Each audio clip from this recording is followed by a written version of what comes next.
অনেক মেয়েরা এসে সংসারে এসে ডিস্টার্ব করে, স্বামীর সাথে ভাই বোনের সম্পর্ক নষ্ট করে, মা বাবার সম্পর্ক নষ্ট করে, মনে করতেছে বিশাল কামিয়াব হইলো।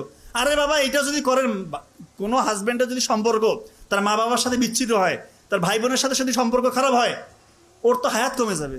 ও বিভিন্ন রকমের অসুখে দেখবেন যে তার এসে ধরবে তাকে। তা আপনার স্বামীর আয়ু কমলে সে যদি অসুস্থ থাকে, আপনার কি লাভ হইল না লস হইল?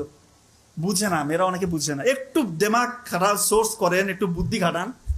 সত্যি বলতেছি, আপনার স্বামীকে বলেন বাবা যা আছে দিয়ে দাও, আপনারই লাভ, আপনারই লাভ। আপনার স্বামীকে বলেন বাবা দিতে থাকো, তুমি যা ইচ্ছা দাও, খুশি থাকো, মন থেকে খুশিটা থাকতে হবে। সত্যি বলতেছি, আল্লাহ কমাবে না। দান করলে কেউ কমে? জাকাত কি? জাকাত মানে বৃদ্ধি পাওয়া। দান কি? সব থেকে বড় দান কি? বাবা মাকে দেওয়া। বাবা মাকে দেওয়ার থেকে বড় কিছু আছে পৃথিবীতে?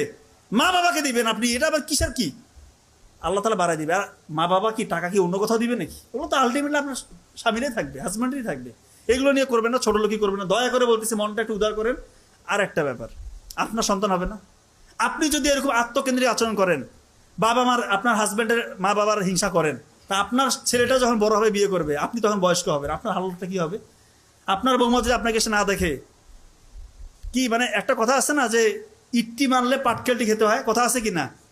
তা আপনি যেরকম আচরণ করবেন, আপনার সাথে ওরকম ফিডব্যাকই হবে। ব্যবস্থাটা ওরকম ন্যাচারই করে দেবে। ন্যাচার বলতে আল্লাহ তাআলা ওই ব্যবস্থা করে দিবে।